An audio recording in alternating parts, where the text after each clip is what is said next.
So the most common cause for infertility nowadays is that either late marriage, because most people want to finish their career, start off a good career and get married, late marriage, and that is the main reason for it. And the reasons, what we would do, the reasons for infertility is, first of all, we need to know what is the how a couple conceives. So what are the steps in conceiving we need to know. So first of all, we need to know few things. One is the uterus, then the ovary, the tubes. This is a female partner.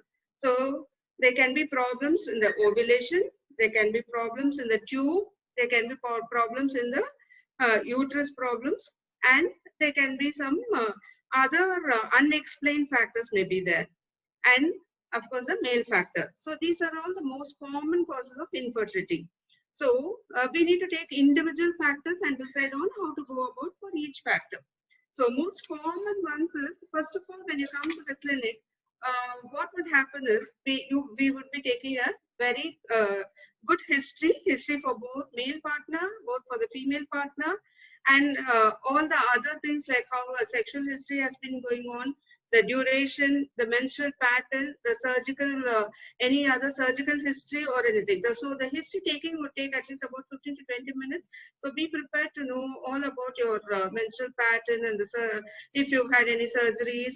And of course your sexual contact, because most patients wouldn't know when is the ovulation period, and then we would be giving such small tips here and there just to start off the process. So during your first visit, you can expect a total thorough history, proper examination, and then once all this is done, then we would depending on the condition, then we would direct all the investigations to be done.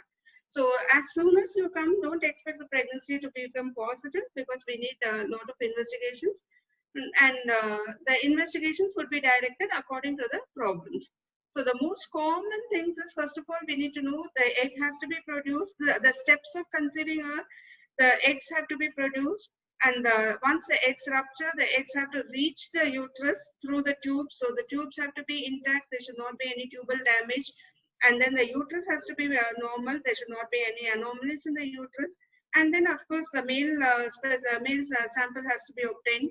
And the act of the sexual act also, patients have to know exactly when and how it has to be done. So we will direct the investigations accordingly. So after examination, we would ask for a semen analysis to be done. Why I'm insisting on this is, male partners, they're also the unit of conceiving. So, and most of the time, male partners are also responsible. At least about 1 in 2 males have some sexual problems, and semen analysis would show some decreased count or any other factors. So it is important to evaluate both partners. We would do that, and then we would next step is to check whether the egg is whether the female is ovulating or not, if the egg production is normal or not. So we would go in for a ovulation to see if the lady is ovulating, if the eggs are produced in the proper number, proper size, and if the ovulation is happening on time, like around, if the cycles are regular, 12 to 14th day, usually the ovulation happens. And of course, in previous patients with previous Pcos and all that, we would be even checking for ovarian reserve. So we would be doing some hormonal assays to check if all the hormones are working normally. Only then we would be able to go and for further treatment. Then the next step would be to do the tubal assessment. So the tubal assessment would be done by hysterosalpingogram. So a dye would be introduced. Around day 8 to day 9 is an ideal time. A dye would be introduced through the vagina into the uterus to check if the dye reaches on both sides of the tubes. So, and then if there is a free spill over there. So this is about the tubal part. The next is the uterine evaluation. We don't need to go for any higher modality of investigation. A normal ultrasound or a 3D ultrasound would do to check for any anomalies in the uterus. And then these are the female part. And then the male partner, we would be doing the semen analysis. So based on these, there are a lot of other tests which we have to do. We would be determining if there's any problem with any of these, and then based on this, we would go ahead with each individual problem. So most common problem what we face is PCOS, polycystic ovarian syndrome. This is the most very common symptom what we have here. Most people face PCOS, especially with the kind of lifestyle now, obesity, idle life. So all this will cause increase in weight gain, and increase in weight gain again causes PCOS, and it's like a cycle. So we would try to suppress the PCOS before we go in for any other treatment. And of course, thyroid checking also. When we're doing the hormone testing, we would be checking for thyroids also, because most common cause for infertility is hypothyroidism and increased prolactin also. So before we start off any treatment, we need to make sure that all these factors are okay, and then we would go in for a proper treatment. So initially, what we would suggest for patients is lifestyle changes, diet modification, and then get all the evaluation done, and then we would go ahead with the individual problematic treatment for individual treatment. So first of all, let us take about PCOS. So PCOS, most common symptoms what patients feel is irregular periods. So once they have irregular cycles, and then irregular cycles, obesity, acne, there are a lot of pimples on the face, and difficult to conceive. So these are the main things. And PCOS is usually treatable condition unless it's a very severe. So most of the times what we would do is we would just try to regularize the periods, use 1 or 2 cycles of OCPs, the contraceptive pills, to regularize the periods. And then we would go in for medicines. So at least 1 or 2 cycles, so that the PCOS part will come down. And another thing is, next is the tubal evaluation. Once the HSG is normal, that we assume that the tubes are normal. Most of the time, once the HSG is normal, it is okay. But if there's any damage to the tubes, then we would go in for an earlier assessment and earlier treatment.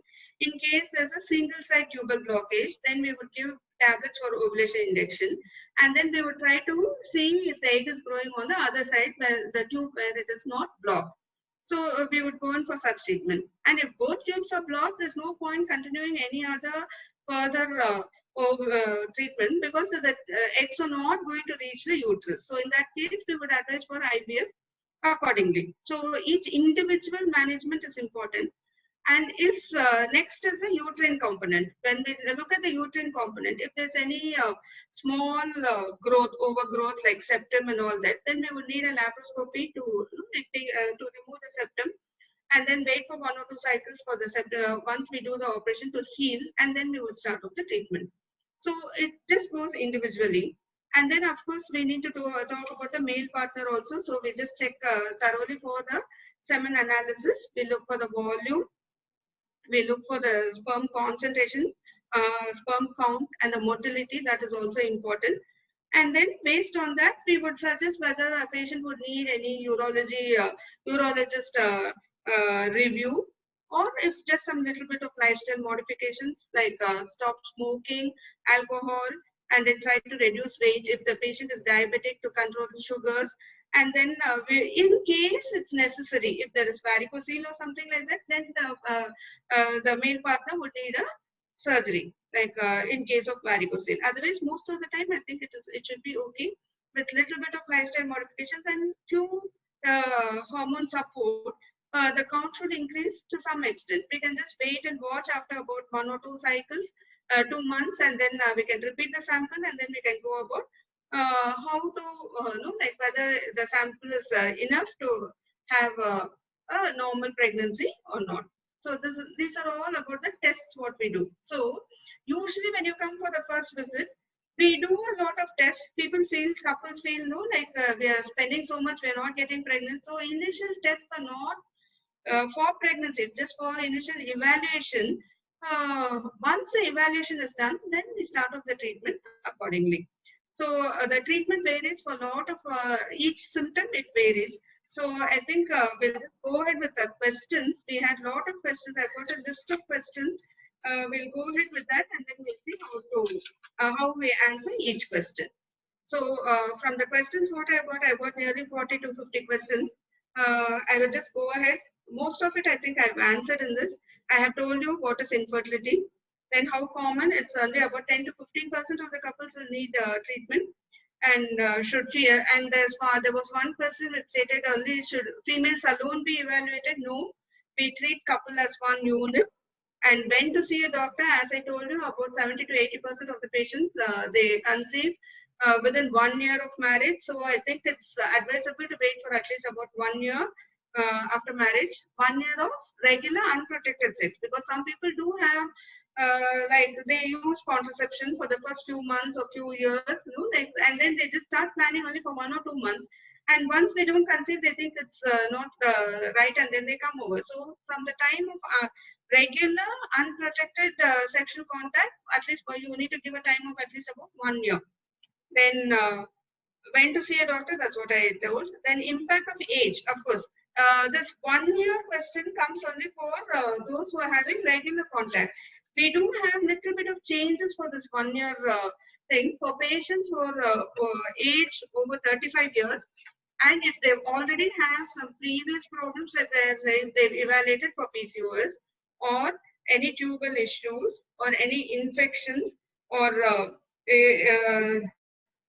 for all, or sometimes second marriage. So all these they want to get conceived earlier. So in those cases, we do evaluate much earlier, and then if necessary, we can start off treatment. You don't have to wait exactly for 1 year for such couples. So these are all the most important things which I wanted to mention, because not necessary that it's always like wait for 1 year.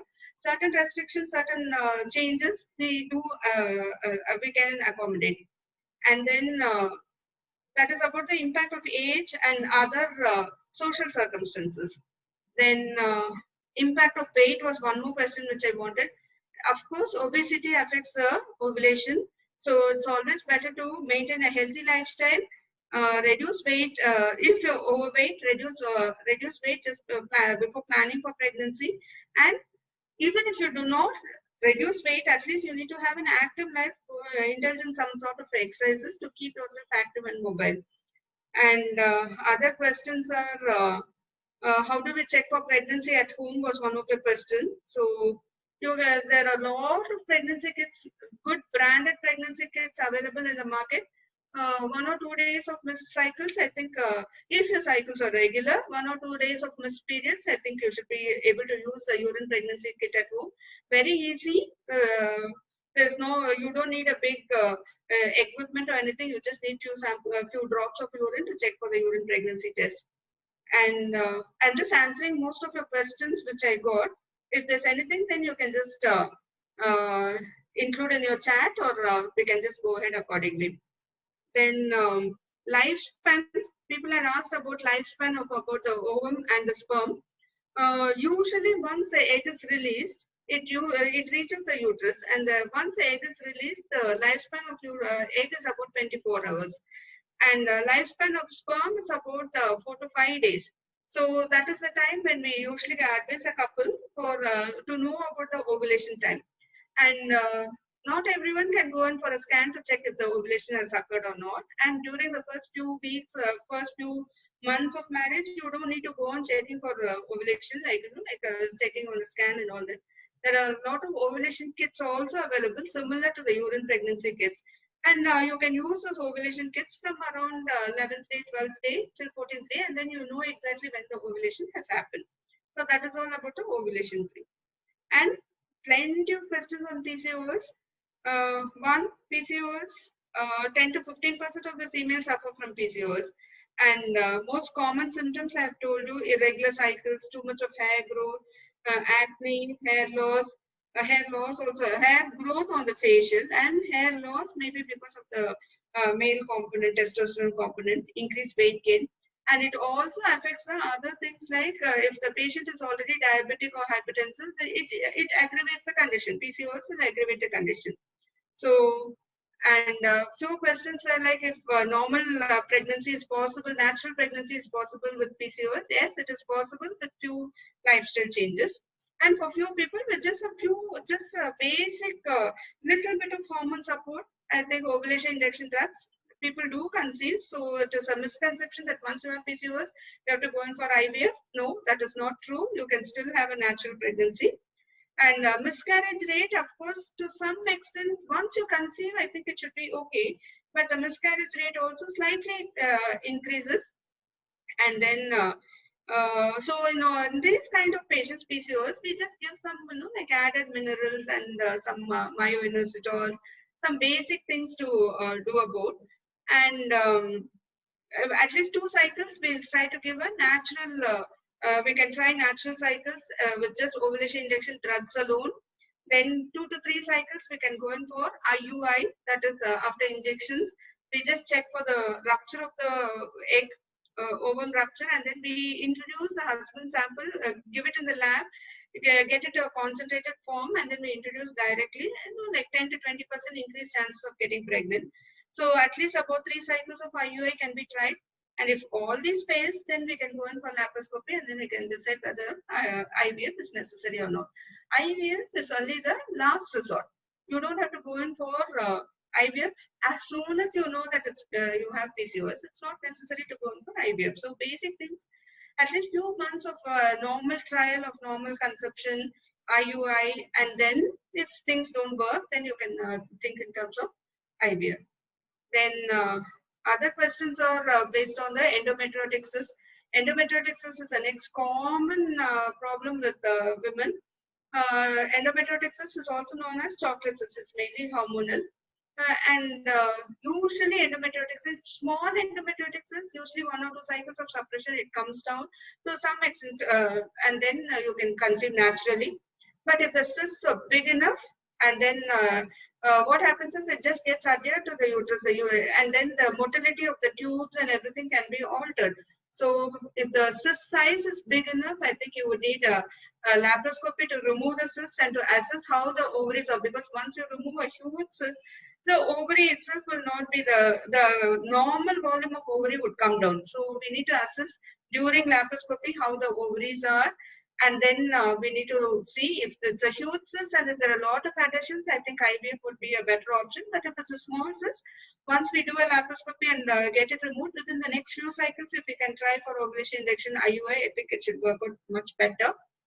Then other things are, there are a lot of questions on fibroids.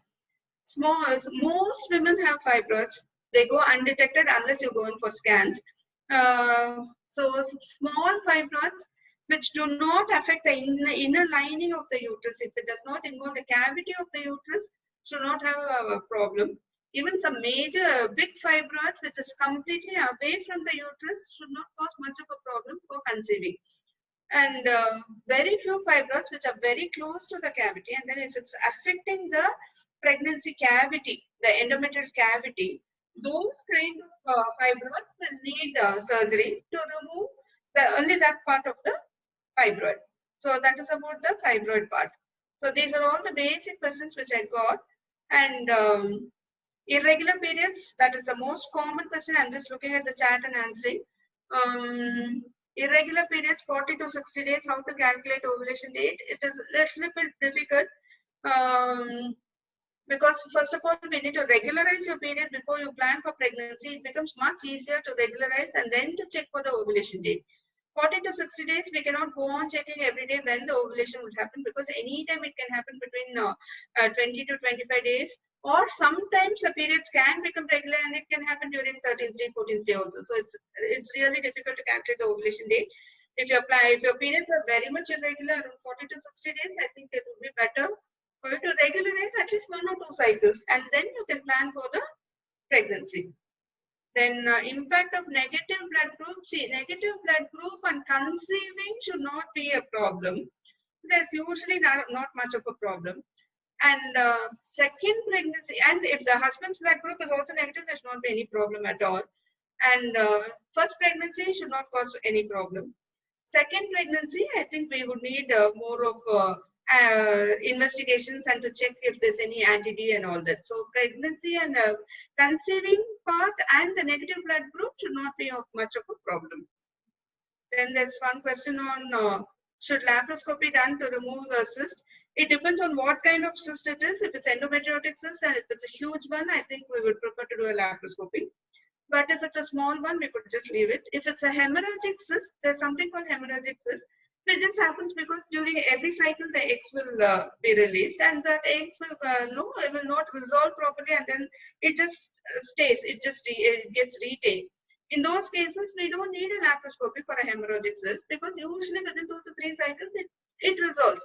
So when there's a natural way for resolving, there's no need to do a laparoscopy because it can still recur. So once you do a laparoscopy, you remove a hemorrhagic cyst.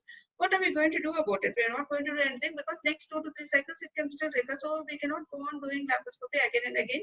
It should not be. It is not feasible to do a laparoscopy for hemorrhagic cyst. So, but if it is a endometriotic cyst, I think, or if it's like any other like huge cyst, like mucinous cystadoma or something like that, like 5 centimeters, 6 centimeters cyst, it's affecting the ovulation, then I think we would need to do a laparoscopy to remove the cyst. And other questions are like regular cycles and previous history of PCOD, no block, history of abortions with no complications. See, once you've had an abortion and your cycles are all regular and letrozole is not helping, then probably we need to go in for a little bit higher test like letrozole and some sort of injections, hormonal injections like HMG or FSH. And we just check the ovulation, whether it's functioning well. And then we can try 2 cycles with ovulation injection with medicines and injections. And we can try IUI. Then we can see how to go about it. Then what are the ways to increase the ovary size? There's nothing specific to increase the ovary size as such. I think that should be okay. There's nothing specific like that. We can just increase the ovarian reserve. The quality of the egg can be. We can make it better by making the lifestyle changes and a little bit of hormone supports. And how to find the fertile period for shorter menstrual cycle of 20 days? It is possible because if your cycles are around 20 to 21 days, usually your ovulation will be around 11th to 12th day. So you can still use the ovulation kit to check the ovulation, and then you can have contact accordingly. Okay. Yeah. So, ma'am, there's one more question. So both ovaries are a little bit together beside uterus. So the only egg rupture didn't allow the tube. So they suggest laparoscopy. Yeah, if they're adherent together, then there may be a few endometriotic cysts may be there, or there can be some infection like tubal infections may be there, especially if the egg is not going through the tube. Probably there's a bit of infection. Laparoscopy and then checking visually. See, HSG might help to some extent, but when we do the laparoscopy, we check for the motility of the tubes and the tubal patency also using a dye. So we can directly visualize if both the tubes are patent. If the tubes are functioning well, we'll be able to do that. So I think we should be able to do a laparoscopy, and we should be able to get a proper diagnosis at laparoscopy. You should go ahead with laparoscopy. Okay. So, ma'am, there has also been a question that how to control or what is the solution for a hormonal imbalance? That is what. It depends on what kind of hormonal imbalance it is. And then lifestyle changes. First thing is lifestyle changes and diet. Exercise, at least moderate exercise, diet, healthy diet, avoid junk food. And then we'll just go through what kind of hormonal defects, and then we can give supplements accordingly. Okay. Ma'am, there's also been a concern regarding PCOS. So if a woman with PCOS gets pregnant, is she able to successfully be pregnant without any miscarriage? Most of the times, once they conceive, it just goes on, the pregnancy goes on very well. Very small percentage of patients with PCOS have miscarriages if the quality of the egg has not been very good. So some small percentage of women do have miscarriages, but most of them do conceive. After conception, the pregnancy goes on very well. Okay. Ma'am, there's also one concern regarding the IVF success rate. So, for like one question was that one cycle there was one IVF done with 2 embryo transfers, and each time 3 embryos were placed, but both got failed. So like IVF failure is a huge topic because it depends on so many factors. Of course, they do check for all the embryo quality and all that, and then we need to see how much the uterus receptivity is also, and the success rates, the subsequent rates, maybe it will improve, but most of the times the first cycle, once it fails, in the second cycle, the chance of failure is a little bit higher, but they could go ahead with the second cycle and see how it works. The success rate comes down a little bit once the failure rates are increasing. okay. So ma'am, there's also one question in the chat where can periods occur without ovulation every month? Yes. See, most of the time the PCOS, when you have PCOS and the periods happen, it's because of the anovulation. There's something called anovulation. Not necessarily, especially if you have this one more question also, if there are multiple cysts of size less than 5 millimeters. So that shows that it is PCOS. So with PCOS, not all eggs will rupture. Only if the egg grows to a proper size, at least about 1.8 to 2 centimeters, those eggs will rupture, and then it will come if once the eggs rupture, then we call it as an ovulatory cycle. But in PCOS, there are so many follicles, they do not rupture, but still the periods can occur because of the hormone changes, and then because the uterus itself, the uterus lining will be thick, so it has to shed off the endometrium. So periods will happen, but not necessarily that the ovulation has occurred. Okay. So ma'am, I guess now I'll just take one question wherein the question is that what causes type 2 diabetes for infertility, like the relation of type 2 diabetes and infertility? See, type 2 diabetes will infertility does not cause type 2 diabetes. Type 2 diabetes will cause infertility. It's the other way around.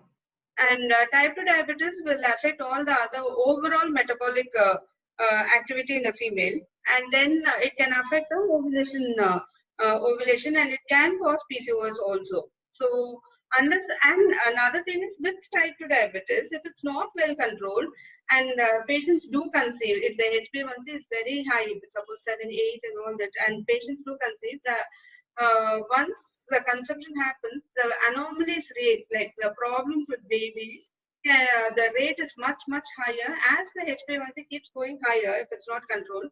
Around 8, 9, 10, some patients conceive, but then the congenital anomalies rate is much higher when patients do conceive with the diabetes. But once the sugars are controlled, then even though the slightly higher rate of congenital anomalies, but it's always better to control the sugars and then plan for pregnancy. Okay. Thank you so much for all your like information, all the information that you've been giving us about infertility. Due to shortage of time, we wouldn't be able to, answer most the other questions. But we will be also circulating a feedback form. And if you need a one-to-one consultation, either an online or an offline consultation, you can go ahead and fill the feedback form, and you will be getting a consultation with doctor, and all your other questions and queries can be addressed to.